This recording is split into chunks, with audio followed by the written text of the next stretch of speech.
திருச்சிற்றம்பலம். இன்று நம்ம புதுச்சேரி செல்லும் வழியில் அரும்பாத்தபுரம் மேம்பாலத்துக்கு அருகில் கீழே அமைந்துள்ள தேங்காய் சித்தர் ஜீவசமாதியை தான் நம்ம இப்போது தரிசிக்கிறோம். அந்த ஆலயத்தை தரிசிக்கிறோம். வள்ளலார் சபையின் மூலம் இன்று அன்னதானம் வழங்கப்படுகிறது. அந்த அன்னதானத்திலே நாம் பங்கு பெற்றோம். வாடிய பயிரை கண்டபோதெல்லாம் வாடினேன் என்று அருட்பிரகாச வள்ளலார் அவர்கள் கூறுவார்கள்.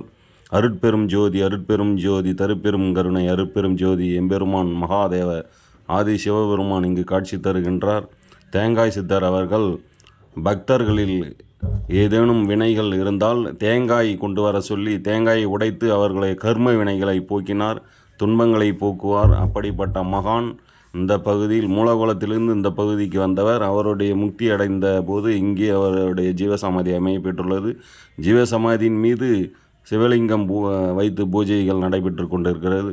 தேங்காய் சித்தர் ஜீவசமாதி தான் நாம் இப்போ தரிசிக்கிறோம். விநாயகப் பெருமானையை போற்றி. ஓம் நமச்சிவாய அரஹர மகாதேவா. தேங்காய் சித்தர் பெருமான் போற்றி போற்றி.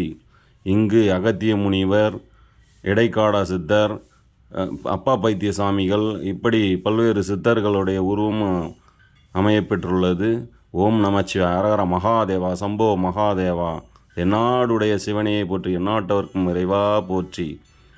மகாநந்தீஸ்வரா போற்றி போற்றி.